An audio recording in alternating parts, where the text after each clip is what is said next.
সাতখানা episode দেখার পর বুঝলাম যে ডাব্বা কার্টেল এটা কি জিনিস। প্রপার কোনো মেল লিড ছাড়া সাতখানা মহিলা কি টানতে পারলো একটা গোটা ওয়েব সিরিজ? কিছু কি নতুন করতে পারলো ডাব্বা কার্টেল, নাকি সে একঘেয়ে ক্রাইম থ্রিলার বানাতে গিয়ে মুখ থুবড়ে পড়লো?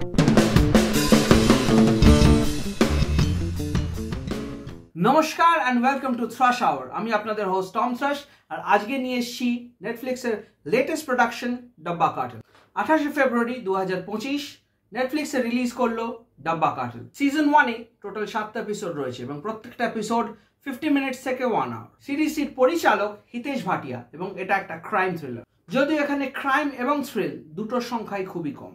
আপনারা যদি ক্রাইম থ্রিলার বলতে মির্জাপুর, গ্যাংস অফ ওয়াসেপুর এরকম বোঝেন, তাহলে আপনারা কিন্তু একটু হতাশ হবেন, কারণ এই সিরিজে ড্রামা এলিমেন্টটা অনেক বেশি। তো আসুন এই সিরিজের কিছু পজিটিভস অ্যান্ড নেগেটিভস ডিসকাস করে নিই। কাস্টে রয়েছে শাবানা আজমি, জ্যোতিকা, অঞ্জলি আনন্দ এবং আরো অনেকে। এবং কাস্টিং এর বিষয় বলতে গেলে বলতেই হয় কাস্টিং খুবই ভালো হয়েছে।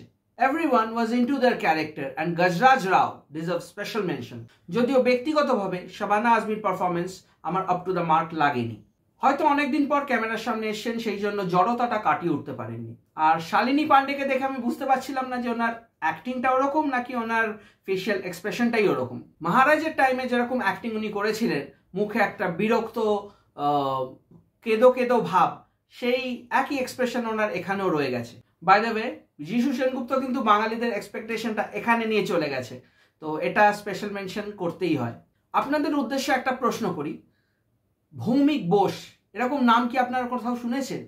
মানে ব্যানার্জি চ্যাটার্জি এরকম নাম তো আমি শুনিনি। তো এখানে একজন ক্যারেক্টার রয়েছে, খুব ইম্পর্টেন্ট ক্যারেক্টার, যাকে বারবার ভৌমিক বোস বলা হয়েছে। তো বাঙালি হিসেবে আমরা জানি যে সেন পাল, দত্ত গাঙ্গুলি এরকম তো একজনের নাম হতে পারে না।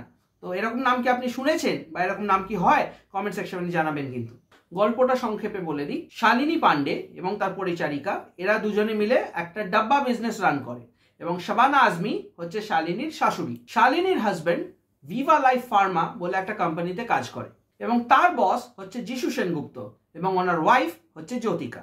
এবং এরা প্রত্যেকেই কোনো না কোনোভাবে ইন্ডিভিজুয়ালি ড্রাগ বিজনেসের সাথে জড়িত রয়েছে। এবং এই ডাব্বা বিজনেস রান করার জন্য নানান জায়গা থেকে অবজেকশন হয় এবং এনাদেরকে এক লোকেশন থেকে আরেক লোকেশন শিফট করতে হয় বারংবার। এবং এই শিফট করার জন্য ওনাদের এক প্রয়োজন হয় একটা ব্রোকারের। সেই ব্রোকার হচ্ছেন অঞ্জলি আনন্দ। এবং এই 5 জন মহিলা কি করে এক হয়ে ডাব্বা বিজনেসের মধ্যে ড্রাগসকে ইনক্লুড করেন এবং সেখান থেকে বিজনেসটা গ্রো করেন, এটাই হচ্ছে মূল গল্প। কিন্তু এখানে কিছু জিনিস মেনশন করে দেওয়া, সেটা হচ্ছে প্রত্যেকটা ক্যারেক্টারই কিন্তু লোভের বশে এই বিজনেসে জয়েন করেনি। প্রত্যেকেরই একটা ধোঁক ছিল এই বিজনেসের প্রতি, এবং সেটা আপনি ফিল্মটা ওয়েব সিরিজটা দেখলেই বুঝতে পারবেন যে এনাদের কাউকেই কোক্স করা হয়নি, কাউকেই প্রেশারাইজ করা হয়নি এই বিজনেসে ঢোকার জন্য। এবার আসা যাক ডিরেকশন, সিনেমাটোগ্রাফি, স্ক্রিন প্লে নিয়ে। একটা ওয়েব সিরিজ থেকে যেরকম আমরা script, screen play, direction and cinematography expect করি, এই ওয়েব সিরিজেও একদম সেমই ডেলিভার করা হয়। আহামরিও নয়, আবার বাজেও নয়। হ্যাঁ, এটা বলতে পারি যে ডিরেক্টর একটা ট্রেন অফ থট ধরে রাখতে পেরেছে এবং প্রত্যেকটা ক্যারেক্টারকে ইকুয়াল ইম্পর্টেন্স দিয়েছে।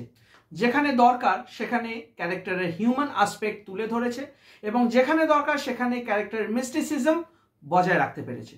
গল্পটা প্রথম দিকে একটু স্লো হলেও 2-3টা এপিসোড পর আস্তে আস্তে পেস তোলে এবং আপনার ইন্টারেস্ট তখনই জাগবে। যেহেতু প্লট আর্মারটা একটু বেশি, তাই জন্য আপনি হয়তো পুরোপুরি ইনভেস্টেড হতে পারবেন না স্টোরি লাইনে। লাস্টের এপিসোডে কিছু টুইস্ট রয়েছে, কিন্তু যেহেতু আপনি এই ক্যারেক্টারগুলোর সাথে খুব একটা ওতপ্রোতভাবে জড়িয়ে পড়তে পারেননি এবং কানেক্ট করতে পারেননি, সেই জন্য কে মরলো আর কে বাঁচলো এটাতে আপনার খুব একটা ডিফারেন্স ফিল করতে পারবেন না। সিরিজটা কিন্তু অনেক জায়গায় খুব আনরিয়ালিস্টিক হয়ে পড়ে। যেরকম এই মেয়েগুলো কোথা থেকে ক্লায়েন্ট জোগাড় করছে ফর ড্রাগ ডেলিভারি, কোথা থেকে মেয়ে পাচ্ছে ফর ড্রাগ পেডলিং, এতবার বাড়ি চেঞ্জ করছে, কোনো লোকাল লোক, বাড়িওয়ালা, ব্রোকার, কেউ কিছু গেস করতে পারছে না। একটা সিঙ্গেল পুলিশ অফিসার আর এফডিএসওর অফিসার, এরা ছাড়া কি কারুরই কোনো মাথা ব্যথা নেই? এরকম ইনএক্সপিরিয়েন্স কয়েকজন মহিলা দিন দাহারে এত মাল ইধার থেকে উধার করছে, কেউ ধরতে পারছে না। এই গল্পের সবচেয়ে বাজে অ্যাসপেক্ট হচ্ছে ব্যাকগ্রাউন্ড স্কোর।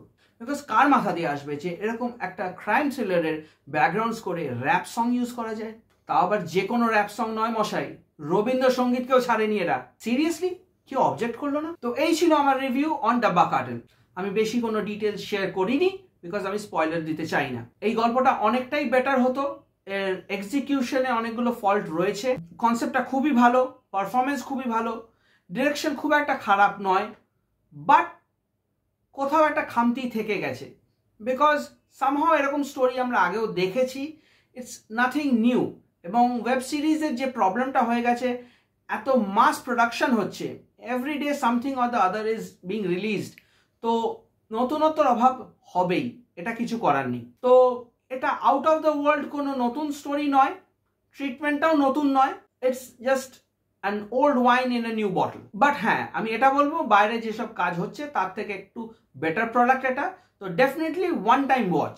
এগেইন যে প্রবলেমটা থেকে যাচ্ছে, কোনো ডিরেক্টরই আর একটা সিজনে কিছু এন্ড করছে না, because they have this ample scope, যেখানে প্রত্যেকটা সিজনে 7 থেকে 12টা করে এপিসোড থাকে এবং প্রত্যেকটা এপিসোড 50 মিনিট থেকে 1 ঘন্টা করে হয়।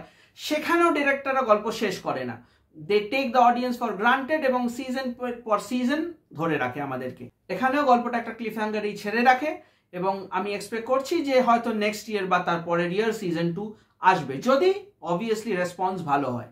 So with that being shed, আমি আজকের এই রিভিউটা এখানেই এন্ড করছি। আশা করি আপনাদের আমার কথাগুলো ভালো লেগেছে। যদি ভালো লেগে থাকে দেন একটা লাইক, শেয়ার আর সাবস্ক্রাইব করে দেবেন। যদি আপনাদের কোনো ওপিনিয়ন বা সাজেশন থাকে কমেন্ট সেকশনে জানাবেন। যদি বাজে কিছু বলার থাকে বা কিছু ভালো না লেগে থাকে সেটাও ডেফিনেটলি আমাকে জানাবেন। You can also follow me on Facebook at Thrush Hour Official and Instagram at Tom Thrush Official. Till then, আমি আপনাদের হোস্ট টম থ্রাশ।